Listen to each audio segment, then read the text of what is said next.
အဲ့တော့ကျွန်တော်ကဗျာဒီလုပ်ငန်းလေးတစ်ခုဟို scenario လေးချပြီးကျွန်တော်ရေးကြည့်မယ် GKR DISDIBU တဲ့ GKR distribution ပေါ့ဗျာဒါကျွန်တော်ရဲ့ company နာမည်ပေါ့နော်ကျွန်တော်ရဲ့ company က GKR distribution ပေါ့ CMPNY company GKR distribution အဲ့ဒီလုပ်ငန်းမှာ copy paste တွေဖြတ်မယ်copy paste တွေကျွန်တော်တို့ဝယ်ရမယ်ယူလို့ဘယ် company ရဝယ်မလဲပေါ့အဓိက company ဝယ်ဘယ် supplier ပေါ့ဗျာနော်အသုံးတော့ကတော့ဘယ် supplier စီရဝယ်မလဲပေါ့ company ဝယ်ရမယ်ဝယ်ပြီးလို့ရှိရင်ဝယ်ထားတဲ့ပစ္စည်းကိုကျွန်တော်တို့ဘယ် warehouse မှာသွားထားရမယ်အဲ့တော့ကျွန်တော်တို့လိုအပ်ချက်လေးတွေကျွန်တော်စဉ်းစားရဟုတ်ပြီ distribution ဘယ်ကိုတောင်မှသိမ်းမလဲပေါ့နော် distribution လုပ်တယ်ဆိုတော့တိတိလေးကျွန်တော်အိမ်ဟာအခန်းလေးတွေထည့်ထားမယ်လို့လုပ်လို့မရဘူးเนาะ GK distribution ဆိုတဲ့ company တခုရှိတယ်အဲ့ဒီ company ကအဓိကသူတို့ရဲ့ distribution ရည်ရွယ်ချက်ကတော့သူကဘာလုပ်ပေးမဲ့ company လဲဆိုတော့ COFFE coffee maize တွေကိုဖြန့်ပါ distributor ပေါ့နော် coffee maize distributor ပေါ့ coffee maize ကိုဖြန့်အဲ့တော့ coffee maize ကိုဖြန့်မယ်ဆိုတော့ကျွန်တော်တို့က company တွေစီကနေကျွန်တော်တို့ကဝယ်ရမယ် supplier ပေါ့နော်ကျွန်တော်တို့မှာ company ရှိရမယ်ပြီးရရှင်ကျွန်တော်တို့တင်ပါလဲဆိုတော့ supplier ရှိရမယ် supplier အဲ့တော့ဘယ်လို company မျိုးတွေကဝယ်မလဲပေါ့ကျွန်တော်နာမည်ကြီးတဲ့ company တွေရောက်ဝယ်အောင်เนาะ Premier ပေါ့ဗျာเนาะPREMIER Premier company ကိုကျွန်တော်ဝယ်မယ် Premier ဆိုတဲ့ supplier ရှိမယ်ပြီးလို့ရှိရင်ကျွန်တော်နောက်ထပ်တစ်ခုပဲเนาะSuper ပေါ့เนาะပြီးလို့ရှိရင် SUNDAY Sunday ပေါ့အဲ့ဒီကတော့နိုင်ငံခြား company နိုင်ငံခြား supplier တွေဆိုရှင်တော့တခြားဥစ္စာတွေတော့ဗာလဲရှိမလဲ Ovaltine တို့ပြီးလို့ရှိရင်ဗာရှိမလဲ Horlicks တို့နော် Milo တို့ဒီလိုကောင်းနေရှိမှာပေါ့ OV က TIN တို့ Ovaltine တို့ HOLIC တို့ Horlicks တို့ Horlicks က S ပါလားမပါလားကျွန်တော်မသိဘူးเนาะ Horlicks တို့ပြီးလို့ရှိရင် Ovaltine မဟုတ်ဘူးเนาะ Ovaltine ဖြစ်လိုက်မယ်เนาะ OV ရလားမသိဘူးเนาะကျွန်တော်မှားနေတယ်เนาะပြီးလို့ရှိရင်ခုန Milo တို့เนาะဒီလိုကောင်းနေရှိမှာပေါ့ဒါ supplier တွေပေါ့ supplier တွေကောင်းနေရှိမှာကောင်းပြီ supplier ရှိလာပြီcompany ရှိတယ်အဲ company ကဘာလုပ်မယ်ဆိုတာလည်းကျွန်တော်သိပြီ supplier ရှိတယ်အဲ supplier စီကနေပြီးတော့ကျွန်တော်တို့ဘယ် item တွေဝယ်မလဲပေါ့အဲ့တော့ item product လို့လည်းပြောလို့ရတယ် item ပေါ့နော်ကျွန်တော် item ဘယ်လို item မျိုးတွေဝယ်မလဲပေါ့နော် item တွေရှိမယ် item တွေထဲမှာတော့ကျွန်တော်ကခုနကဘယ်လိုအမျိုးအစားတွေလဲပေါ့Premier ဆိုရှင် Premier 3 in 1လားPremier 2+1လားပြီးလို့ရှိရင် espresso လားဒါမျိုးတွေရှိမယ်ပေါ့ထားပါတော့ဗျာ Premier PREMIER Premier ရဲ့မှာ3 in 1ရှိတယ်ဗျာ3 in 1ပြီးလို့ရှိရင် PI Premier Espresso ESPRESSO Espresso ပြီးလို့ရှိရင်ကျွန်တော် Premier ပြီးလို့ရှိရင် 2+1 လို့ပေါ့မျိုးရှိမယ်ပေါ့နော်2+1ပေါ့လောကောင်မျိုးတွေရှိမယ်ဒါ item ပေါ့အဲ့လိုပဲတခြား item လည်းရှိမှာပါ super ဆိုလို့ရှိရင် super coffee maize ပေါ့နော် super coffee maize ဒီလောကောင်မျိုးရှိမယ်ပြီးလို့ရှိရင် super cereal ရှိမယ် SUPS super quick out ပေါ့နော် CEREA cereal ရှိမယ်ပေါ့ဒီလောကောင်မျိုးရှိမယ်ပြီးလို့ရှိရင် Sunday ဆိုလို့ရှိရင်အဲ့လိုပဲပေါ့နော် Sunday coffee maize ရှိမယ် tea maize ရှိမယ်ပေါ့ Sunday tea maize ရှိမယ်စသဖြင့်ကျွန်တော်အဲ့လို item တွေရှိမယ်Ovaltine တို့ Horlicks ဆိုလည်းဒီလိုပဲပေါ့နော်အဲ့လိုမျိုးသွားမယ်ဒါတွေက item တွေအဲ့ item တွေကိုဟုတ်ပြီအဲ့ item တွေကိုကျွန်တော်တို့ကဘယ်လို unit of measurement မျိုးနဲ့ဝယ်မှာလဲပေါ့နော်ကျွန်တော်တို့မှာ unit of measurement တွေ create လုပ်ထားပြီးသားတွေတော့ရှိတယ်ဆိုတော့ထည့်မယ်ဆိုလို့ရှိရင်လည်းထည့်လို့ရ unit of measurement မှာကျွန်တော်က carton နဲ့ဝယ်တာမျိုးဖြစ်နိုင်တယ် carton နဲ့ဝယ်တာမျိုးဖြစ်နိုင်တယ်ပြီးလို့ရှိရင်ကျွန်တော်တို့က box နဲ့ဝယ်တာမျိုးလည်းဖြစ်နိုင်တယ်ပြီးလို့ရှိရင်ကျွန်တော်တို့ packing ပေါ့နော် pack နဲ့ဝယ်တာမျိုးဖြစ်နိုင်တယ်ပေါ့ဟုတ်ပြီအဲ့လိုကောင်တွေဝယ်တယ်ပေါ့ဝယ်ပြီးသွားပြီအဲ့လိုဘယ်လောက် unit ပေါ့ကျွန်တော်ဘယ်လောက် unit ကို measurement နဲ့ဝယ်တယ်ဝယ်ပြီးလို့ရှိရင်ကျွန်တော်ဘယ်မှာထားမှာလဲပေါ့ကျွန်တော်ကကိုတောင်တွေမှာထားရတာပေါ့နော်ဘာလို့ကျွန်တော် distribution လုပ်ငန်းလုပ်မှာဟုတ်နော်အဲ့တော့ကိုတောင်တွေရှိရမယ်ဘာလဲဆိုတော့ warehouse တွေ warehouse ရှိမယ်ဘယ် warehouse တွေ main warehouse မှာထားမှာလားဒါမှမဟုတ်ရှင်ကျွန်တော်မြို့နယ်တွေဘယ်မြို့နယ် warehouse မှာဘယ်လိုထားမလဲ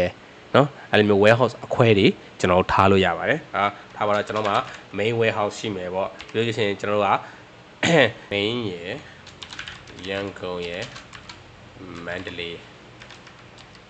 ဒီလိုမျိုးပေးလိုက်မယ်ပေါ့ဒါကတော့ကျွန်တော် warehouse ပိုင်းပေါ့အဲ့ဒါရပြီဆိုရှင်ကျွန်တော်တို့ setup စမယ်ပေါ့နော်ပထမဆုံးကျွန်တော် company setup စမယ်ဒီ GK distribution တော့ပေါ့နော်အဲ့တော့ကျွန်တော်တို့ company ပေါ့နော် COMPNY company list ပေါ့company list ကိုသွားမယ်အဲ့ကျွန်တော်ခုမှကို company တခုတည်ဆောက်မယ်ပေါ့အဲ့ company အဲ့တော့ဒီကနေလည်းသွားလို့ရတယ်နောက်တစ်မျိုးကဒီလိုမျိုးမသွားခြင်းဆိုရှင်ဒီကနေ add company မသွားခြင်းဆိုရှင်ဒီ tribute သွားပြီးတော့ဒီ all companies မှာ HI ဆိုပြီးတော့ကျွန်တော်ကထည့်လို့ရတယ်ဒါလည်း company ထည့်တာပဲဒီ tribute နဲ့ကိုကပို့ပြီးတော့ပို့အဆင်ပြေဆိုရှင်ဒီကနေလည်းထည့်လို့ရတယ်နော်အဲ့မှာ new နှိပ်ပြီးတော့လည်းထည့်လို့ရတယ်နော်ကျွန်တော် company list ကနေပြန်သွားမယ်ဆိုလို့ရှင်ခုနက company list tribute ပြီးလို့ရှင်ကိုက add company ပေါ့ဒီလိုမျိုးသွားမယ်company နာမည်ပေးရမယ်ပေါ့ဗျာနော်အဲ့တော့ JKL DISTRIBUTN distribution ပေါ့JKL distribution အဲ့မှာကျွန်တော် default currency ပေါ့ဒီ company ကဘယ်လို home currency မျိုးသုံးပါလဲ default currency သုံးပါMMK ပေါ့ဗျာနော်ကျွန်တော်မြန်မာဆိုတော့ MMK ပေါ့ပြီးလို့ရှိရင်ဒါ group အတွက်လားဒါ group company လားမဟုတ်ဘူးလားပေါ့ကျွန်တော်ဒီ individual တစ်ခုပဲပေါ့နော် single company ပဲပေါ့အဲ့ဒါဆိုရှင်ကျွန်တော်တို့က holiday list တွေပါရှိတယ်ဆိုတော့ holiday list တွေပါကျွန်တော်ချိန်လို့ရပါတယ်မရှိသေးဘူးဆိုတော့ကိုယ့်ဘာကို create လုပ်လို့ရတယ်ကျွန်တော်တို့ဒီမှာ face ဖြစ်တဲ့ holiday တွေကျွန်တော်တိစောက်ထားလို့ရတာပါဗျာဥပမာ2025တော့2025တော့ holiday မှာဆိုလို့ရှင်ဘယ်လိုဟာ January 4ရက်ကနေJanuary နှစ်တကူရုံးပိတ်ရက်ကနေစပြီးတော့ဘယ်နေ့12လပိုင်း31ရက်နေ့အတွင်းမှာရှိနေတဲ့ holiday တွေကိုဒီမှာ set up လုပ်လို့ရတယ်ရှိရဆိုလို့ရှိရင်เนาะကျွန်တော်မရှိဘူးဆိုတော့ကျွန်တော်ရွေးကြမလို့ပေါ့เนาะပြောရှင်ဒီ company ဘယ်တော့မှစလဲပေါ့daily ပေါ့เนาะမထည့်ပေးလည်းရတယ်ကျွန်တော်တို့ဒီ star ရှိတဲ့ဥစ္စာလေးတွေကအဓိကပါပဲเนาะasterisk ပါတဲ့ဥစ္စာလေးတွေအဓိကပဲအဲ့ဒီအရာလေးကိုကျွန်တော် data ထည့်မယ်ပေါ့ okay အဲ့ဒါဆိုရှင်ကျွန်တော်ကကျန်တာတွေထားလိုက်လို့ရတယ်ပြီးလို့ရှိရင် account နဲ့မှပေါ့เนาะကိုကသွားချိန်ကြမလို့ပါဘူး standard တကယ်လို့ချိန်မယ်ဆိုလို့ရှိရင်လည်းသွားချိန်လို့ရတယ်ကိုမှာကိုက account နဲ့ပတ်သက်တဲ့ဥစ္စာတွေ knowledge ရှိအကုန်ရှိရဆိုတော့ဒီမှာသွားသုံးလို့ရတယ်ပေါ့နော်ကျွန်တော်မဟုတ်ဘူးဆိုလို့ရှိရင်ကျွန်တော်ထည့်ရမယ်သူကဒီက standard template နဲ့သူကသုံးသွားလိုက်မယ်ကျွန်တော်အဲ့ဒါချိန်ရွေးစရာမလိုဘူးပေါ့နော်ကျွန်တော် save လိုက်မယ်ဘာမှတော့ကျွန်တော်မထည့်တော့ဘူးဒီတိုင်းပဲကျွန်တော် save လိုက်မယ်အဲ့ဒါကျွန်တော် JK distribution ပေါ့နော်ကျွန်တော်ပေါ့ပါနဲ့ပဲပြီးအောင်သွားမယ်ပေါ့နော်entry ဘိုင်းအဲ့လိုမျိုးအဲ့တော့သူကentry တစ်ခုမှာဆိုလို့ရှိရင်ကျွန်တော် entry font တစ်ခုရှိတယ်ပြီးလို့ရှိရင်ကျွန်တော်အဲ့ entry အတွက် list ခုဆိုလို့ရှိရင်ကျွန်တော် company အတွက်ကျွန်တော် data သွင်းတယ်ဗျာအဲ့ဒါဆို company အတွက်ပါရှိတယ်ဆိုတော့ခုနက list တစ်ခုရှိတယ်ဒါ company list ပေါ့ဟိုအဲ့ဒါ JK distribution ဆို company list ထဲမှာပါလာပြီပေါ့ okay list ရှိတယ် entry ကတော့ဒီမှာ add company ဆိုတာ entry ပေါ့ဒါ entry font ခုနကကြတော့ list view ပေါ့နော် list လိုက်ရှိတယ်အဲ့ဒါကို list နဲ့မကြည့်ချင်ဘူး tree view နဲ့ကြည့်ချင်တယ်ဆိုလဲ tree view နဲ့ကြည့်ကျန်တဲ့ view တွေလည်းရှိသေးတယ်ကျန်တဲ့ view တွေဒီမှာ list view မဟုတ်ဘဲနဲ့ကျန်တဲ့ကြိုက်တဲ့ view တွေနဲ့ကျွန်တော်တို့ကကြည့်လို့ရတယ် so အဲ့ဒါဆိုရှင်ကျွန်တော်က company ပြီးသွားပြီအဲ့ဒါ company ပြီးသွားရင်ကျွန်တော်ဘာထပ်လုပ်ရမလဲ supplier ဒီဆောင်းမှာpremier super sunday overdin ဟုတ်လေအများကြီးပဲကျွန်တော်နှစ်ခုသုံးခုတော့စောက်ကြည့်မယ်ပေါ့နော်supplier 3ခုစောက်ကြည့်မယ်ဗျာ premier super ရဲ့ sunday ရဲ့ပေါ့နော်အဲ့တော့ကျွန်တော် supplier ကဲဟုတ်ပြီ SUPPLIE supplier list ကျွန်တော်သွားကြည့်မယ် supplier list မှာဒါရှိပြီးသားဥစ္စာတွေပေါ့နော်ကျွန်တော်ကတရားဘယ် company အတွက်ဆိုပြီးကျွန်တော်သုံးရမှာအဲ့တော့ supplier တခုတည်ဆောက်မယ်ပေါ့နော်supplier premier ပေါ့ PREMIE premier ထားပါ premier ပဲထားပါpremier company ပေါ့နော် company လားဒီ supplier individual လားဂျားတဲ့ဝယ်ပေးတဲ့လူလားပေါ့နော်company အနေနဲ့ပေါ့ပြီးလို့ရှိရင်ကျွန်တော်ကဒီမှာ primary address တွေတကယ်တမ်းဒီမှာဆိုလို့ရှိရင်တစ်ခါရဲထည့်ပြီးလို့ရှိရင်ဒီ data မှာပါသွားတာဖြစ်နိုင်တယ်เนาะဒီ data ပဲထည့်ပြီးတော့မှနောက်ပိုင်းညမှာ edit full file နဲ့တွားရင်တွားဒါမှမဟုတ်လို့ရှိရင်ခုနကထည့်ပြီးလို့ရှိရင်အဲ့ကောင်ကိုပြန်နှိပ်ပြီးတော့တွားရမျိုးရတယ်ပေါ့နော်ကျွန်တော် premier လို့ပေးလိုက်မယ် save premier ရောက်လာလိုက်မယ်ပေါ့ဒီမှာ filter ရှိလားမရှိဘူးဟုတ်နော် filter ရှိရဆိုရှင် filter တွေဖြုတ်ရမယ်နော်မပေါ်လာမှာဆိုလို့premier ပေါ်လာပြီ premier တော့အဲ့မှာကျွန်တော်အသေးစိတ်ပြန်ထည့်လို့ရတယ်ဒီကနေပြန်သွားပြီးတော့နော် okay အဲ့ဒါဆိုရှင်ကျွန်တော်က premier company က supplier group ရှိလားဘယ် group လဲ all supplier group ဆိုရင် all supplier group တကယ်လို့မဟုတ်ဘူးကိုယ့်ဘာကို group တစ်ခုတက်ပေးမယ်ဆိုရှင်တော့ create new ဆိုပြီးတော့ဒီလိုမျိုးလေးပေးလို့ရတယ်အလောလောကူကူပဲအဲအကြောင်းမရှိဘူးဆိုလည်းမရှိဘူးပေါ့နော်အဲကျွန်တော်မရှိဘူးပဲထားလိုက်မယ်ပြီးလို့ရှင် billing currency ဒါကိုမှတ်ထားလို့ရတယ်ငါတို့ကဘာနဲ့ပဲပေးမှာပေါ့ပေးချင်ကဲဟုတ် MMK နဲ့ပေးမယ်ပေါ့ပြီးလို့ရှင် bank account တွေပါရှိရဆိုလို့ရှင် bank account ပေါ့ နော်ဒါကြီးကျွန်တော်ကချိတ်ထားလို့ရပါတယ်ပြီးလို့ရှိရင်သူနဲ့ပတ်သက်တဲ့ address တွေ contact တွေဟုတ်ပြီကျွန်တော်တို့က email တွေပဲရှိလားနော်ဒီကိုဘာ address တွေရှိလဲဒါဆိုရှင်တော့ primary address ပေါ့နော်ဒါကလည်း primary contact ပေါ့နော်ဒီလိုမျိုးလေးကျွန်တော်ကဒီစောက်ထားလို့ရတယ်ထည့်ခြင်းတယ်ဆိုလို့ရှိရင်နော်okay ဟုတ်ပြီဒါတွေလည်းရှိရပါတော့လောလောဆယ်ကျွန်တော်ဘာမှသိမချိန်တော့ပါဘူးဒီမှာ Premiere ရှိတယ် channel တွေထည့်ပြီးပါပြီ okay ကျွန်တော် save လိုက်မယ်ဒါဆို supplier ရပါတယ်နောက်ပြီးရှင်သူ့မှာဒီလိုမျိုး action button လေးတွေရှိသေးတယ်မင်း view အနေနဲ့ဘယ်လိုသွားကြည့်မလဲဒီ supplier create အနေနဲ့ဘာရှိမလဲ bank account နဲ့ create လုပ်မလားဒီ supplier နဲ့တည်တဲ့သွင်းတဲ့ account တွေပြီးရှင် action တွေရှိသေးတယ်ဘာလုပ်မှာလဲ group ထဲမှာလားဗောနော် okay ကျွန်တော်လောလောဆယ် supplier တယောက်ရပြီပါနောက်တဲ့ supplier ကိုထည့်မယ်ဗျာ Premiere ပြီးတော့ကျွန်တော်တို့super ပေါ့ super လည်းထုံးစံတိုင်းနောက်ထပ်ထည့်မယ် super ပြီးလို့ရှိရင် sunday sunday ကဲအဲ့ဒါဆိုရှင်ကျွန်တော်လိုအပ်တဲ့ဓာတ်တွေရပြီ Premiere ရဲ့ super ရဲ့ sunday အဲ့တော့ကျွန်တော် supplier တွေပြီးသွားပြီဆိုလို့ရှိရင် supplier ထည့်မယ် item ထည့်ပါဗျာနော် item တွေထည့်မယ်ပေါ့Premiere ရဲ့ Premiere နဲ့ပတ်သက်တဲ့ဥစ္စာတွေထည့်လိုက်မယ်ဗျာနော်ဒီ3ခုလောက်ထည့်လိုက်မယ် okay ကျွန်တော် item ကိုသွားရအောင် item item ကိုသွားမယ်ဆိုလို့ရှိရင်မနော် item ထည့်မယ်ဆိုလို့ရှိရင်ကျွန်တော်တို့က item group ဆိုတာလိုတယ်ဘယ် item group တွေမှာပါလဲပေါ့နော်အဲ့ဒါ item group ကိုအရင်သတ်မှတ်မလား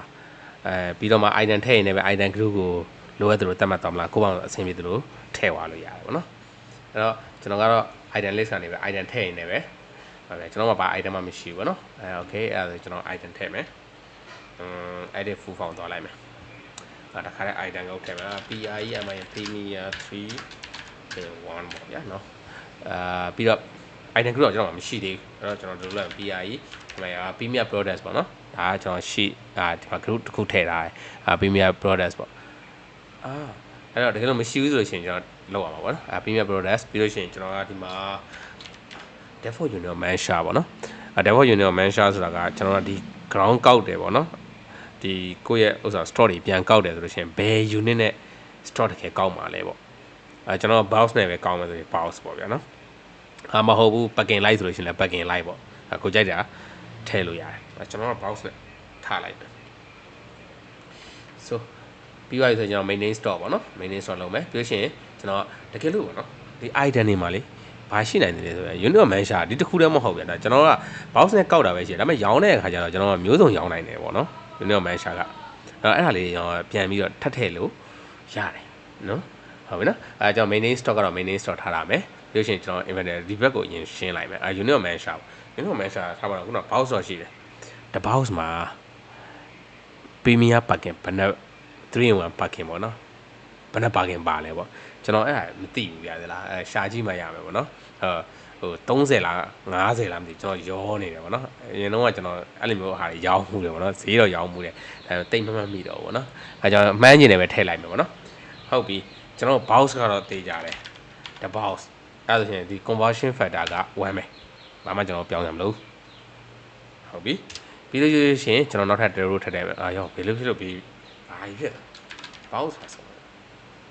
okay 1ပဲပြီးလို့ရှိရင်ဒါ box က1ဟုတ်ကျွန်တော်ဗျာနဲ့တွန်းလွယ်အောင်ကျွန်တော်သွားမယ်ပေါ့နော်the box မှာ plugin 50ပါတယ်ဆိုတော့ the box မှာ plugin 50အဲ့ဒါဆိုရင်ကျွန်တော် pack ပေါ့နော် basic ကျွန်တော် pack ဆိုတာမရှိဘူးcreate URL တစ်ခုလုပ်လိုက်မယ်နော်unit mansha တစ်ခုလုပ်လိုက်မယ် URL name pack ကျွန်တော်ထည့်လိုက်မယ်အဲ့တော့ pack ဆိုလို့ရှိရင် the box မှာ plugin 50ပါတယ်ဆိုရှင်1/50 okay ဒါပဲပေါ့နော်ဒါကျွန်တော်ပြီးသွားပြီဟုတ်ပြီနောက်ထပ် UM ဒါ pack နဲ့အကယ်လို့ကကျွန်တော်တို့က pack နဲ့အပြင်ပါရောင်းနေဆိုရင်တော့အပြင်ပါထည့်ပေါ့ဗျာနော်ကျွန်တော်ကတကယ်တော့အပြင်တော့မလိုတော့ဘူးပေါ့နော်တကယ်လို့ထည့်ကျင်လို့ရှိရင်ထပ်ထည့်လို့ရတဲ့နည်းလေးပြောပြတာဒါပေမဲ့ဟိုဒီ distribution တစ်ခုအနေနဲ့ကျွန်တော်ဒီတထုပ်ချင်းစီလိုက်တော့ရောင်းချင်မှရောင်းပါနော်တထုပ်ချင်းစီရောင်းလို့ရှိရင် retail ဖြစ်သွားပြီဗျာနော်ဟုတ်ပြီနော်ကျွန်တော်က distribution လုပ်မှာပေါ့နော်အဲ့တော့ကောင်းပြီကျွန်တော်တော့ထည့်ပြမယ်ဗျာနော်နောက်တစ်ခုကPCS ပေါ့ PCS ဒါမှမဟုတ် NOS ပေါ့ဗျာနော်NOS ကရှိပြီးသားတကယ်လို့ PCS ထည့်ရင် PCS ဆိုပြီးတော့နောက်တစ်ခုဖန်တီးလိုက်ပါ okay အဲ့မှာကျွန်တော် the box ကို50 ဟုတ်ပြီအဲ့လိုပဲတစ်ပါကင်ကိုအထုပ်30ပါတယ်ဆိုရင်ကျွန်တော်အစား30အဲ့ဒါသူတို့ရဲ့ဆက်ဆက်မှုပေါ့အဲ့တော့ဒီအတိုင်းသွားပြီးတော့အဖြေထုတ်ရင်တော့ဗျာနော်ဒသမဂိမ်းနဲ့ထွက်မှာပေါ့နော်ဒသမဂိမ်းနေမပြတ်တဲ့ဂိမ်းကနေနဲ့ထွက်မှာပေါ့ဗျာနော်ဘာကြောင့်လဲဆိုတော့ဒီ50တခုကို30နဲ့1ဆိုတဲ့ဥစ္စာကို30နဲ့စာရင်မပြတ်ဘူးလေဗျာနော်မပြတ်တဲ့ဂိမ်းကနေထွက်လာမှာပေါ့အဲ့ဆိုတော့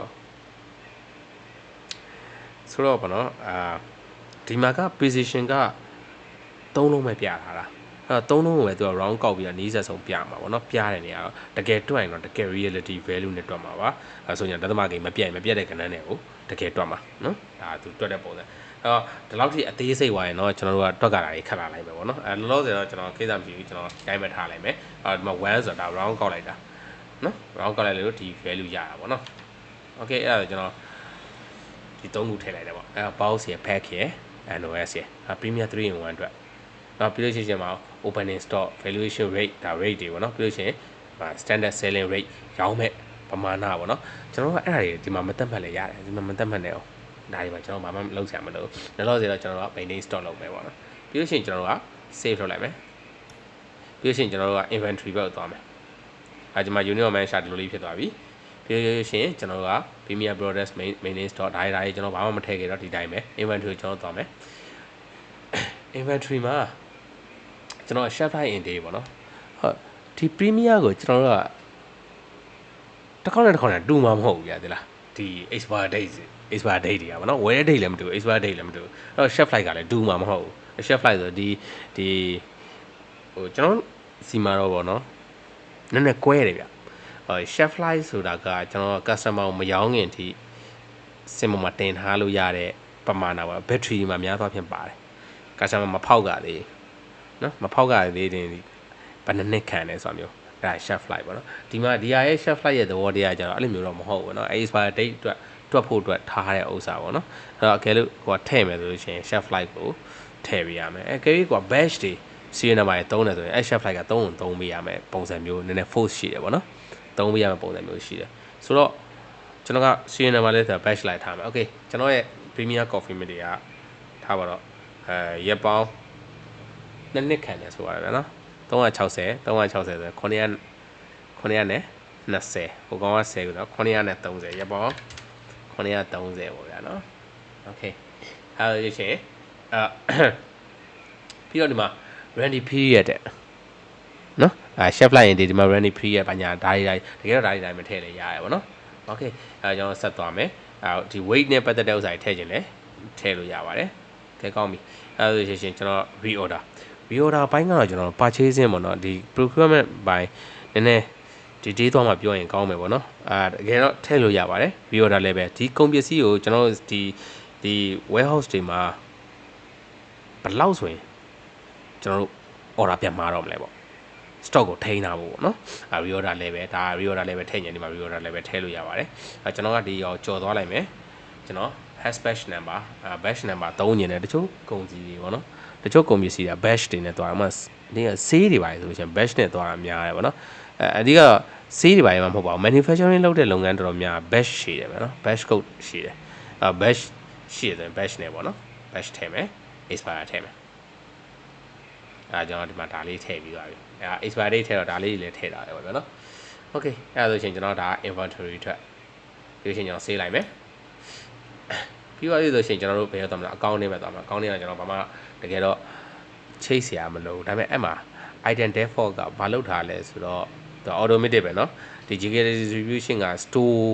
warehouse ဆိုကျွန်တော်ချိန်တာဒါကျွန်တော်ဒီ warehouse ဆိုတကယ်တော့ဒီ item ချိန်ချင်မှချိန်ပါဗျာအဲ့တော့ကျွန်တော်ဒါကိုတစ်ခါ delete လုပ်ထားလိုက်မယ်အဲ့လိုမျိုးလာချိန်ထားတာအောင်เนาะမထည့်သေးဘူးကျွန်တော် save ထားမယ်ဒီမှာ automatic ပြန်ပေါ်တယ်เนาะကျွန်တော်ပြန်ပြောင်းမယ်ပေါ့เนาะနောက်မှတကယ်ဒါကြီးမပေါ်သေးဘူးเนาะ okay ထားပါတော့ကျွန်တော် purchasing သွားမယ်purchase unit of man shot ကလည်းကျွန်တော်တို့ box နဲ့ပဲဝယ်မှာပါ box နဲ့ကျွန်တော်ကဝယ်မယ်လို့တင်ပြီးလို့ရှိရင်ကျွန်တော်14ရက်2ပတ်အတွင်းကျွန်တော်တို့ကပေးစီခြင်းတယ်နောက်ဆုံးဝယ်ထားတဲ့ဈေးနှုန်းထည့်ခြင်းဒီမှာထည့်လို့ရပါတယ်safety stock ပေါ့နော် stock ကိုကျွန်တော်တို့ကဘယ်နှ box ကျန်ရင်တော့5ဖို့ထားထားမယ်minimum order quantity ကကျွန်တော်တို့ကအနည်းဆုံး5ဝယ်မယ်ရပြီ ဒါ purchasing မှာပြီးလို့ရှိရင်ကျွန်တော် supplier detail supplier ထည့်ရမယ်ပေါ့နော်ခုနကျွန်တော်မှာ supplier 3ယောက်ရှိတယ်ဒါက premier နဲ့ပတ်သက်တာ premier ပေါ့ဗျာနော်ပတ် number တွေမှာထည့်ချင်လို့ရှိရင်ထည့်လို့ရသေးတယ်ဒါ foreign trade ဆို foreign trade မှာထည့်လို့ရသေးတယ် okay အဲ့လိုရှင်ဒါကကျွန်တော်တို့က purchasing အတွက်ရပြီကျွန်တော် save လိုက်မယ်sales အတွက် sales မှာ default unit ရောင်းလို့ရှိရင်ဘယ် unit နဲ့ရောင်းမှာလဲပေါ့ကျွန်တော်နှမျိုးလုံးဖြစ်နိုင်တယ်ပဲဟုတ်လားရောင်းတာက unit မှာရှာမှာနှစ်ခုဆုံးဖြစ်နိုင်တယ်အဲ့ဒါကြီးကိုကျွန်တော် default sales unit ဆိုပြီးတော့ကျွန်တော်တက်သွားထားလိုက်လို့ရှိရင်ထားရလဲရတယ်မထားလဲရတယ်ပေါ့နော်ကိုကမြန်နေတယ်ကိုကအများဆုံးရောင်းတာဘာနဲ့ရောင်းလဲပေါ့ box နဲ့ရောင်းတာလားဒါမှမဟုတ်လို့ရှိရင် packing နဲ့ရောင်းတာလားပေါ့ကျွန်တော် pack လို့ပြောလိုက်မယ်ဗျာနော် packing နဲ့အများဆုံးရောင်းတယ်ပေါ့ဒါဆိုရှင်ဒါ sales အတွက်ပြီးရှင် taxation quality အဲ့ဒါကြီးတော့ကျွန်တော်မသွားတော့ပါဘူးကျွန်တော် save လိုက်တော့မယ်လို့လို့ဆိုpack လို့ကျွန်တော်ချိန်လိုက်တယ်အဲ့ဒါဆိုရှင်ဒါ item ဟုတ်ဒီလိုသဘောမျိုးနဲ့ကျွန်တော်တို့က item ဘယ်နှခုရှိမလဲဆိုတော့ဒီမှာ item လေးရှိပဲเนาะ3 in 1 espresso 2 plus 1ပေါ့ဒီ3ခုလောက်ကျွန်တော်စမ်းပြမယ် channel စာလေးနဲ့ကိုအောင်ထည့်ပြီးစမ်းကြည့်ပေါ့เนาะအဲ့တော့ကျွန်တော်နောက်ထပ် item တစ်ခုထည့်ပါပြီနောက်ထပ် PI Premier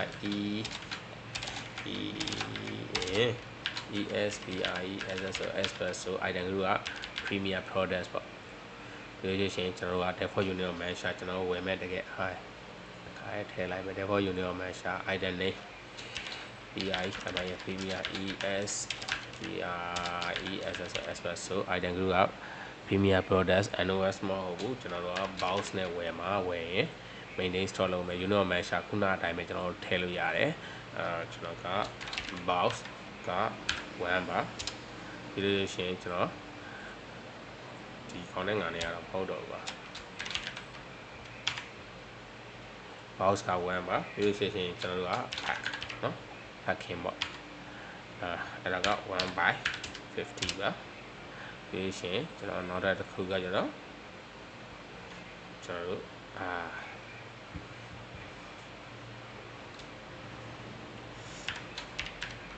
NOS ပါ1 by 50 by 30ပေါ့ okay အဲ့ဒါဆိုရှင်ကျွန်တော်ဒါလေးရပြီအဲ့ဒါဆိုရှင်ကျွန်တော် inventory ကိုသွားလိုက်မယ်ကျွန်တော်ပြီးတော့မှပဲ save လိုက်တော့မယ်930ပေးလိုက်မယ်ပြီးလို့ရှင်ကျွန်တော်တို့ value ဒါလေးကျွန်တော်ကြံခဲ့เนาะ FIFO နဲ့ပဲရအောင်မယ်เนาะ54နဲ့ပဲရအောင်မယ်ပြီးလို့ရှင်ကျွန်တော် hash number expire date ထားရမယ်ပြီးရ ready ပြီးရဒီပဲရှိမယ် purchasing ဒါရပြီ okay purchasing သွားမယ် purchasing မှာ default unit က purchase လုပ်မယ်ဆိုရင်ကျွန်တော်တို့ box နဲ့ပဲဝယ်မှာပါပြီးလို့ရှိရင် minimum quantity ကကျွန်တော်တို့က order 5ခုမှာမယ်အနည်းဆုံး5ခုဟိုထားမယ် lead time တွေ14 days လာမယ်ပြီးရင် supplier detail က premier ထည့်ရမယ်ပြီးလို့ရှိရင်ဒါဒီဘက်ပိုင်းပြီးသွားပြီပြီးလို့ရှိရင်ကျွန်တော် sales ဘက်အချမ်းကရောင်းလို့ရှိရင်ကျွန်တော်တို့ packing နဲ့ရောင်းတာများတယ်ဆိုရှင် back ပေါ့နော်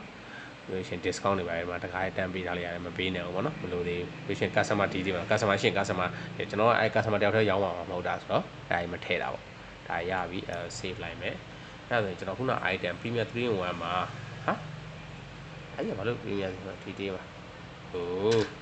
ဒါမှနာမည်ကြံနေနော်3 in 1ဒါလေးချိန်မယ်okay ပြီးတော့ကျွန်တော်ဗာကြံခဲ့လဲဆိုတော့ inventory မှာ valuation method 54လေးကြံခဲ့ okay save ပဲအဲ့ဒါဆို item နှစ်ခုရသွားပြီဗျာနောက်ထပ်တစ်ခုထည့်မယ်နော်Premier 2 plus 1 item group က premier ပဲ premier products ကျွန်တော်တို့တကယ်ဝယ်မှာ box နဲ့ဝယ်မယ် okay save လုပ်လိုက်ပြီ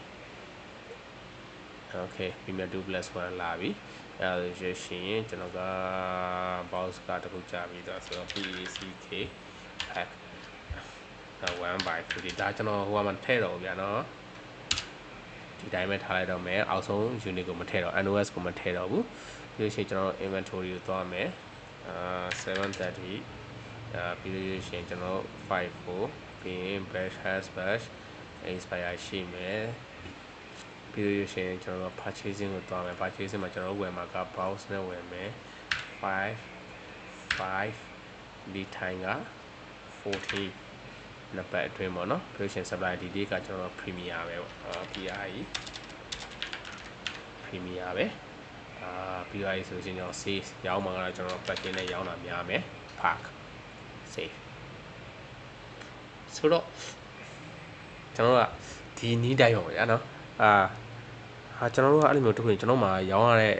ကုန်စည်ကအများကြီးပဲအမျိုးလေး900ရှိတယ် okay အဲ့အတွက်စိတ်မပူနဲ့ကိုကတစ်ခုချင်းလိုက်ထည့်ကြမလို့ကိုမှ Excel format လေး Excel format ဒီမှာ export ထုတ်လို့ရတယ်အဲ့ Excel format တဲ့ကို data လေးတွေ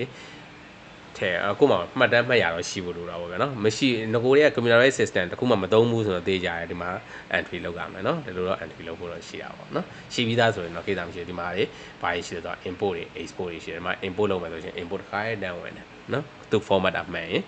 တန်းဝင်တယ် okay နောက်ပိုင်းကျွန်တော်ပြပြမယ်နော် item တွေဘယ်လိုထည့်လဲဆိုတာ okay ကျွန်တော်မှာ item 3ခုရှိပါတယ် item လည်းရှိပြီ item group ကလည်း premier product ဆိုတဲ့ group နဲ့အလုပ်လုပ်နေပြီခဲကောင်းပြီအဲ့ဒါဆိုရင်ကျွန်တော် item ပြီးသွားပြီအဲ့ဒါဆိုရင် unit measurement ကျွန်တော် box တွေ pack တွေမှာ carton ကကျွန်တော်မသိ carton မဟုတ်ဘူးလား carton နော်ပြီးလို့ရှိရင်ကျွန်တော် warehouse ကကျွန်တော်3ခုရှိမယ်တဲ့ကျွန်တော် warehouse လေးကျွန်တော်ထည့်လိုက်အောင်ပဲနော် warehouse list ပေါ့ဒါကသူက automatic ထားပေးထားတဲ့ဥစ္စာ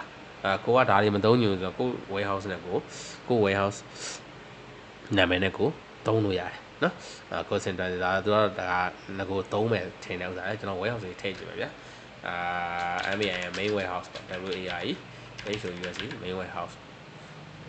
ဆိုပြီးတော့ကျွန်တော်ထားလိုက်မယ်parent warehouse ရှိလားပေါ့all warehouse KD ပေါ့နော်ဒီကောင်ရဲ့အောက်မှာပဲ account stock in hand ကျွန်တော်က warehouse ဆိုလို့ရှိရင်ဒါ stock နဲ့ပတ်သက်တဲ့ကောင်ပေါ့နော်okay check your distribution အားလုံးဆို warehouse contact info မှာဖုန်းနံပါတ်တို့ဘာလို့ညာတော့ဒါတွေထည့်လို့ရပါတယ် patient ဒါ transit တချို့ warehouse တွေက transit ပဲလုပ်တဲ့ဥစ္စာမျိုးလေးရှိတယ်ပေါ့နော် okay warehouse ပိုင်းကျမှကျွန်တော်သွားမယ်လောဆယ်ကျွန်တော် main warehouse တူထည့်လိုက်တယ်ပြီးလို့ရှိရင်နောက်ထပ် warehouse တူထပ်ထည့်ကြည့်မယ်ဗျာနော်နောက်ထပ် warehouse က YNGY ရန်ကုန် WAREHOUSE ရန်ကုန် warehouse သူရဲ့ warehouse က all ပြီးရင် account က stock in hand ဒါပဲပေါ့နော် warehouse contact area okay ပြီးပြီအဲ့ဒါဆိုရင်ကျွန်တော်နောက်ထပ် warehouse ကိုထပ်တယ်မယ် Mandalay MANDLAY Mandalay WAREHOUSE warehouse all warehouse ကို account က stock in hand ဒါဆိုရင်ကျွန်တော် warehouse က3ခုရလိုက်တယ် main ရန်ကုန်ရယ် Mandalay ရယ်ဆိုပြီးတော့အဲ့ဒါ entry ပြီးသွားပြီကျွန်တော် entry ရဆိုတော့အဲ့ဒါဆိုရင်ကျွန်တော်တို့ဘယ်ကိုဆက်သွားမလဲဆိုလို့ရှိရင်ဈေးရောင်းမှုတော့ဗောနော် item တော့တတ်မှတ်ပြီးပါတယ်ဒါပေမဲ့အဲ့ item ကိုကျွန်တော်တို့အရင်ဆုံးကိုယ့်ရဲ့ godown ထဲကိုပစ္စည်းဖြည့်ရမယ်အဲ့ godown ထဲကပစ္စည်းဖြည့်မယ်ဆိုလို့ရှိရင်ဒီ maintain stock ပေါ့နော်ဒီ stock ကိုထိုင်ကြည့်နေတဲ့ဥစ္စာပေါ့နော်ထိုင်ကြည့်နေတဲ့ဒီ warehouse ဒီ user ကနေကျွန်တော်သိရမယ်အားမှာ stock ကအရင်နီးကတ်နေပြီဟလာကုန်ကန်နေပြီအဲ့ဒါကိုထပ်မှာဖို့လိုတယ်အဲ့ဒါဆိုရှင်ဒီ warehouse man ပေါ့နော်ကျွန်တော်က admin အနေနဲ့သုံးနေတာပေါ့နော်တကယ် warehouse မှာထိုင်နေတဲ့ user တွေကပေါ့နော် warehouse ဒီ administrator တွေကမှားမယ်material request လုပ်ရမယ်အဲ့ material request လို့တကယ် business မှာတော့ဗျာနော် nature ကကျွန်တော်ပြောသလိုအဆင့်ဆင့်လည်းဖြစ်နိုင်တယ်အဲ့လိုအဆင့်တွေမပါလည်းဖြစ်နိုင်တယ်ဗျာနော်အဲ့တော့ဒီဟာအဲ့လိုမျိုးတတ်မှတ်ထားတာမျိုးမဟုတ်ဘူးကိုကြိုက်တဲ့နီးနဲ့ဒီ purchasing ကိုလုပ်လို့ရပါတယ်ဒါ purchasing အပိုင်းပေါ့ဗျာနော်ဒီ stock ကိုထည့်မယ်ဆိုလို့ရှိရင်ကျွန်တော်က purchasing အပိုင်းပေါ့အဲ့တော့ကျွန်တော်ကတော့ဒီမှာနည်းနည်းလေး software ကဒီလိုမျိုးလေးလုပ်ပေးထားရဲဆိုတာလေးသိစေကျွန်တော်အဲ့တိုင်းလေးပဲသုံးမယ်ပေါ့နော်ဘယ်လိုသုံးမလဲဆိုရင်ကျွန်တော်က warehouse ကနေပြီးတော့ warehouse အနေနဲ့ပေါ့နော်မြင်ရမယ်နော်ဘာလို့ရမလဲဆိုလို့ရှိရင်ဒီကုန်ပစ္စည်းကကျွန်တော်တို့ခုနကတော့ maintain store လုပ်ထားတယ်အနည်းဆုံးကျွန်တော်တို့က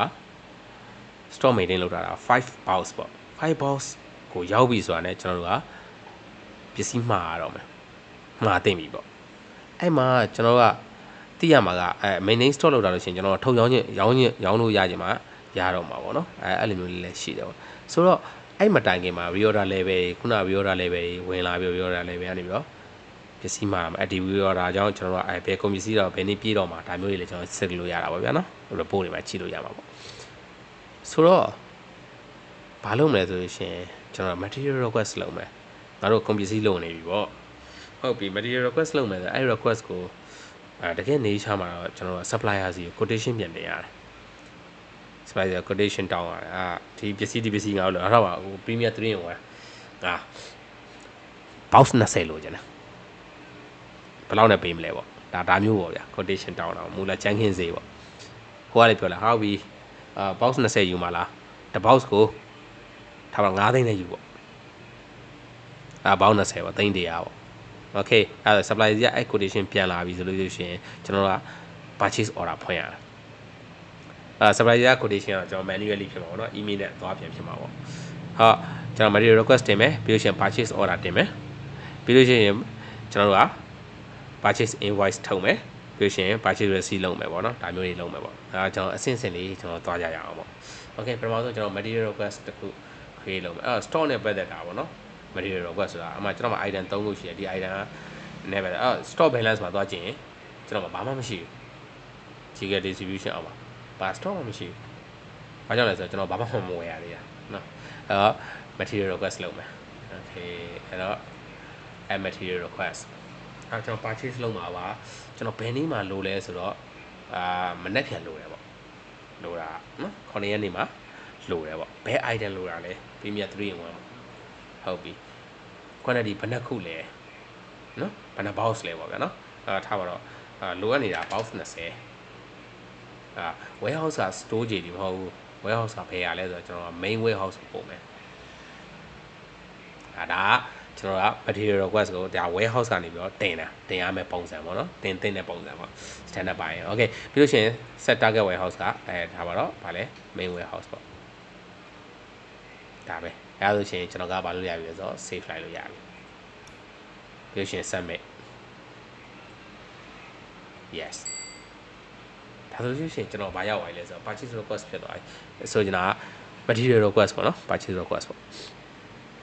အဲ့ဒါတကယ်လို့ workflow ရှိရဆိုလို့ရှိရင်ကျွန်တော်ကအပေါ်ကလူတယောက်ကအဲ့ဒါကိုပြန်စစ်ပါဟုတ်ပြီ quantity 20လိုတယ်ဟုတ်တယ်ဘောင်း20အောင်လိုရလား20လိုချင်မှလုံမှာပေါ့ဒါမျိုးလေးဖြစ်နေတာပေါ့ okay ကျွန်တော်ကအဲ့အဆင့်တွေကြော်လိုက်မယ်ပေါ့နော်ခဲဟုတ်ပြီ supplier ကြီးကနေ email ပြန်လာတယ်ပေါ့တပေါက်ဆိုဘယ်လောက်နဲ့ခုနပါတော့တပေါက်ဆို9သိန်းဟုတ်ပြီ9သိန်းလားပေါ့အဲ့ဒါဆိုရှင် purchase order တင်ရတော့မယ် okay အဲ့ဒါဆိုရှင်ကျွန်တော် purchase order တိုင်းတယ်အဲ့တော့ဒီမှာ request for quotation ဆိုတာလုပ်လို့ရတယ်ပေါ့နော် email ကပို့လို့ရတယ်နော်ကျွန်တော်ကဒီအဆင့်ကိုကြော်လိုက်တာပေါ့နော်ဒီအဆင့်မကြော်ချင်ဒီမှာ request for quotation ပေးလိုက်လို့ရတယ်အမှပြီးလို့ရှိရင် supplier ကြီးကပြန်လာလို့ရှိရင် supplier quotation ဆိုတာထပ်ထည့်အဲ့ supplier quotation မှာ multi purchase order ဖွင့်အဲ့ဒီမျိုးလုပ်လို့ရတယ်နော်ဆိုရင်ကျွန်တော် purchase order တန်းထည့်မယ်ပေါ့ဗျာနော်မဆောင်တော့ဘူးเนาะ email တွေပါကျွန်တော်ကြားထဲမှာမလုပ်ပြတော့ဘူးတကယ်လို့လုပ်ချင်တယ်ဆိုရင်စမ်းကြည့်ရ request for quotation ကိုက email တကယ်ကိုယ့်ရဲ့ set ထဲမှာကိုယ့်ရဲ့เนาะdevice မှာ email တကယ်ရောက်လာရဲ့ email တကယ်ရောက်လာလို့ရှိရင် email ပြန်ပို့လိုက်တာမျိုးเนาะဆိုကြ email ပြန်ပို့လိုက်တဲ့ဒါဘယ်လောက်နဲ့ပေးမယ်ပေါ့အဲ့ဒါဆိုရင် supplier quotation ပြန်ထည့်အဲ့လိုမျိုးလာရတာပေါ့နော်ဆိုကြဒီမျိုးပေါ့ supplier quotation supplier ဘယ်လောက်နဲ့ပြန်ပေးတာသူ့ rate ကဘယ်လောက်အဲ့အတွက်ဘယ်လောက်ကြာတယ်ဆိုတာမျိုးနော်အဲ့မှာတကယ်လို့ discount နေပါညာရေးဆိုရှင်ဒါထက်လာမှာပေါ့ဗျာနော်ဒါနောက်ပိုင်းနည်းနည်းဒီထက် detail သွားတဲ့အခါကျမှကျွန်တော်ပြောပြမယ်ပေါ့နော်အဲ့ဒါဆိုရှင်ကျွန်တော်ဘက်ကိုပြန်သွားမယ် supplier quotation တော့ကျွန်တော်မှမရှိတော့ဘူးကျွန်တော်ဘာပဲလုပ်မယ် purchase order တန်းဖွင့်မယ်ဟုတ်ပြီကျွန်တော်တိသွားတယ်ပေါ့ဗျာနော်ဘယ် supplier ပေးမှဆိုတာတိသွားအိုးယိုအဲ့တော့ကျွန်တော် supplier နေမှာ premier ရှိလားဒီမှာမပေါ်သေးဘူးเนาะကျွန်တော် supplier ကိစ္စသွားလုပ်လိုက်အောင်เนาะ supplier ပြဿနာတက် okay တကယ်တော့ premier ဆိုတဲ့ supplier ရှိပြီးသားเนาะကျွန်တော်ဒီမှာကြည့်လိုက်မယ် save လုပ်ကြည့်မယ် okay ရှိပြီးသားတဲ့ဟုတ်ပြီ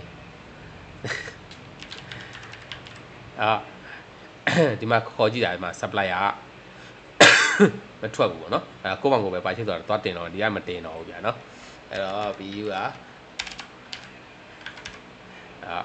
purchase order add purchase order တင်မယ်အဲ့တော့ supplier ဘာလို့လဲဆိုတော့ premier ဒီမှာပေါ်ရနော်ခုနကနေရာမှာမပေါ်လိုက်ဘူးနော် okay ကျွန်တော်ကဒီမှာဗျာ get item ကိုယ့်ဘောင်အကုန်လိုက်မထည့်တော့ဗျာ get item from material request ရှိတယ်ခုန request တင်ထားတာရှိတယ်အဲ့ request ကိုသွားရွေးလိုက်ရွေးလိုက်ပြီးလို့ရှိရင်ဒီမှာ select material request item ပေါ့နော်ဒါလိုမျိုးလေးတွေရွေးနော်တကယ်လို့မပေါ်ခဲ့ဘူးဆိုရင်ပြီးလို့ရှိရင်ဒီမှာခုနကျွန်တော်တင်ထားတာ quantity ပေါင်း20နော် quantity 20ဟုတ်ပြီ get item လို့လိုက်အဲ့ automatic ဖြည့်သွားမယ်အဲ့မှာကျွန်တော် rate ကိုပြင်တာ get ဟုတ်ပြီကျွန်တော်က account dimension သုံးဟုတ်ပြီ call center ဒီဥစ္စာဝယ်လို့ရှိရင်ဘယ်ကနေကြာခံမှာလဲပေါ့ဘယ် account main account ကနေပဲကြာခံတယ် project ကကျွန်တော်မှမရှိဘူး currency ဒါရဲ့ဒါကျွန်တော် change ရမလို့ mmk ဒါတွေကသူက automatic ထည့်ပေးပြီးသား warehouse ကလည်းကျွန်တော်တို့ကခုန get item မှာဗာလဲ material request ကနေယူလိုက်တဲ့အတွက်ဘယ် warehouse ဆိုလဲဆိုတာတခါလေးချိန်ပြီးတာကိုလိုက်ချိန်စရာမလိုတော့ဘူးပေါ့နော်ကိုလောက်ကမှဒါပဲဟုတ်ပြီ supplier ကငါတို့ကိုဗာပြောလဲပေါ့နော်တ box ကို9သိန်းလို့ပြောတယ်ဟုတ်ကဲ့9သိန်းပေါ့အဲ့ဒါဆိုရှင်ပေါင်း20ဆိုသိန်း100ပေါ့အဲ့သိန်း100ကျွန်တော်တို့ပေးရမှာပေါ့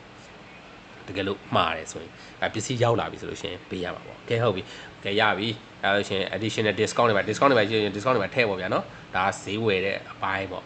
ဟုတ်ပြီကျွန်တော် save လိုက်မယ် submit လုပ်လိုက်မယ်တေးကြပါပြီကဲဟုတ်ပြီအဲ့လို့ရှိရင်ကျွန်တော်တို့က purchase order တင်ပြီးသွားပြီ purchase order တင်တယ်ဆိုလို့ရှိရင်ဒီမှာဒီကောင်ကပြောင်းသွားပြီဟုတ်ပြီဒီနေ့ကဘာလဲဆိုတော့ to receipt and pay ကုန်ပစ္စည်းရစရာရှိတယ်ပတ်စံပေးချေစရာရှိတယ်ဒါโอเคဒါကုန်ပစ္စည်းရတာရစရာရှိရဆိုလို့ရှိရင်ကျွန်တော်တို့ကရပြီပေါ့ကုန်ပစ္စည်းရပြီဆိုလို့ရှိရင်ကျွန်တော်တို့ကpurchase invoice ထုတ်မယ်ပေါ့ပစ္စည်းရမယ်ဆိုပစ္စည်းလက်ခံတာရှိတယ်ပြီးရှင် invoice ထုတ်တာရှိတယ်အဲ့ဒါလည်းဘယ်လိုအဆင့်သွားမလဲပေါ့နော်ဆိုချင်တာ receipt ငွေလက်ရပြီးမှ invoice ထုတ်ပြီးမှလားဒါမှမဟုတ်ရှင် purchase invoice ထုတ်ပြီးမှ receipt လာမှာလားSU လိုက်ပေါ့နော်ကျွန်တော်က purchase invoice လုပ်လိုက်မယ် okay invoice တရားအောင်စောင်းရမယ်ကျွန်တော်သိန်း100ပေးစရာရှိတယ်အဲ့ဒါ is pay လုပ်လိုက်မယ်ဟုတ်ပြီ payment တကယ်လို့ကိုက payment နေပေါ့နော်ဘာနဲ့ပေးမှာလဲပေါ့နော်ဒါလေးဟုတ်ပြီ payment ကျွန်တော် cash နဲ့ပေးလိုက်မယ်နော် cash JD pay amount ပေးတာ payment amount ကသိန်း100ပေါ့10သိန်း100ပေါ့ဟုတ်ပြီterm စီပါရှိတယ် payment term စီပါရှိတယ်ဆိုရင်ဒီမှာ term စီပါချိန်လို့ရတယ်နော် okay ရပြီကျွန်တော် payment လည်း is pay လည်းလုပ်ပြီးပါပြီreturn လုပ်မှာမဟုတ်ဘူးဒါတွေအကုန်လုံးကျွန်တော်တို့ယူမှာမှန်တယ်ဘယ် warehouse ဆိုကျွန်တော်ချိန်မယ်ပြီးတော့မှ okay test တွေပါကျွန်တော်မပါသေးဘူးပေါ့နော်အဲကျွန်တော် save လိုက်မယ် submit yes အဲဆိုရှင်ကျွန်တော်ကပေးချိန်ပြီးပါပြီပြီးမြောက်ပေးပြီးပါပြီအဲဆိုရှင်ကျွန်တော်တို့ဘာလုပ်ရမလဲဆိုလို့ရှင်ခုန receipt ပေါ့ purchase receipt ပစ္စည်းလက်ခံတော့မယ်ဟုတ်ပြီပစ္စည်းလက်ခံပစ္စည်းလက်ခံမယ်ဆိုလို့ရှိရင်ကျွန်တော်တို့ကဒီ stock ကဘယ် warehouse ကိုသွားမလဲပေါ့နော်ကျွန်တော်ဗာလဲဆို accepted warehouse က main warehouse ကိုသွားမယ်ဒီပစ္စည်းကဟုတ်ပြီရလဲရပြီသေးကြပြီပြီးတော့ပေါ့နော်ကျွန်တော်ထပ်တွေးသက်ရှိတာကဲကောင်းပြီပစ္စည်းလာပို့တယ်တစ်ခါကြလို့ရှိရင်ကျွန်တော်တို့ကဒီ landed cost တွေရှိတယ်ဗျာနော်ဥပမာပဲဗျာဒီကွန်ပျူတာလာချတဲ့အတွက် delivery charges တွေပါပေးရတယ်လို့ပါလို့ဖြစ်နိုင်တယ်နော်အဲ့လိုဟာမျိုးတွေကျွန်တော်ထပ်ထည့်တဲ့ဥစ္စာတွေတော့နောက်ပိုင်းပြောပြမယ်ပေါ့နော်တော်တော်ဆိုတော့အဲ့ဒါတွေကခုနဒီ tax and charges တွေမှာရှိမှာပေါ့ shipping rule တို့ပါတော့ညာတော့เนาะနောက်မှကျွန်တော်အဲ့ဒါလေးပြောပြမယ်လောလောဆယ်တော့ကျွန်တော် purchase receipt ရလာမယ် main warehouse ကိုကျွန်တော်တို့ပစ္စည်းရောက်မယ်ပေါ့okay get item from ဘယ်ကနေပြန်ယူမလဲမင်းပတ်စံပေးထားတဲ့နေရာနေယူမှာလားဟုတ်ပြီငါဒါကเนาะတခါတည်းခုနမှန်တော့ယူလာပြီးသားဒါကြီးကပေါ်နေပြီးသားတကယ်လို့ကိုယ်တေးရခြင်းလဲဆိုရင် purchase invoice ကအတိုင်းဘယ် invoice လဲဒီ invoice ဟုတ်ပြီဒါငါပေးထားတာ get item အဲ့မှာဒီမှာနှစ်ခုဖြစ်သွားပြီ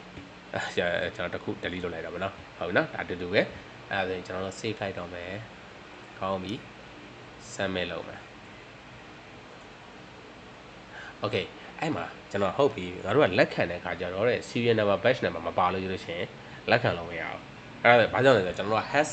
has serial batch number ဆိုပြီးကျွန်တော်ရွေးခဲ့တာ item create လုပ်တာokay အဲ့ဒါဆိုငါတို့စီစစဝင်လာတဲ့ဥစ္စာပဲအဲ့ဒါဆိုရင် batch number လေးပေးမယ်ကျွန်တော်ဗာနှိပ်လိုက်တာလေးပြန်ပြမယ်နော်ဒီကောင်လေးနော်edit ဆိုတာလေးတွားလိုက်တယ်ဟိုအောက်ဆုံးဒီမှာ batch ဆိုတာရှိတယ်နော်ဒါလေးကို batch number batch number create လုပ်ရမယ်အရင်ဆုံး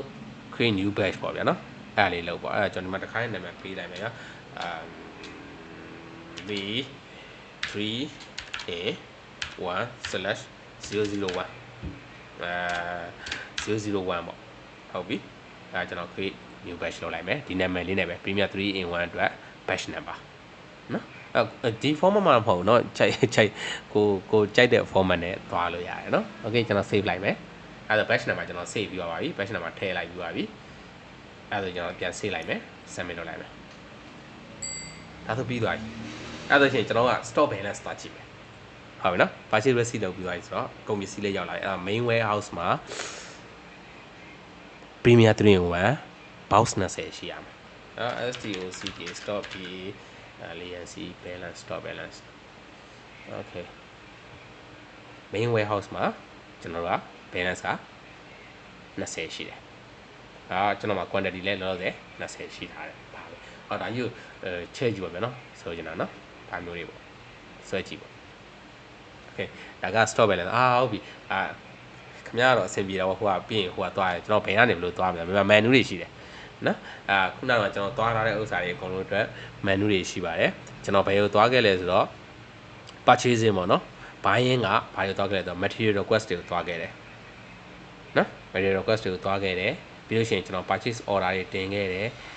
ပြီးလို့ရှိရင်ကျွန်တော် purchase invoice တွေထုတ်ခဲ့တယ်ဒီမှာနော် purchase invoice တွေထုတ်ခဲ့တယ်material request မှာသွားကြည့်ရင်ကျွန်တော် list တစ်ခုရှိမှာပေါ့ filter ထုတ်လိုက်ဒါလေးဒါ receipt ပြီးသွားပြီဟုတ်ပြီနော်တကယ်လို့ပစ္စည်းမရောက်တဲ့ဒီနေ့မှာ pending ဖြစ်နေလိုက်မယ်ပစ္စည်းမရောက်သေးလို့ material request ဆိုတာရှိတယ်ဟလာဒါ store ထဲမှာပဲလို့ရရှင်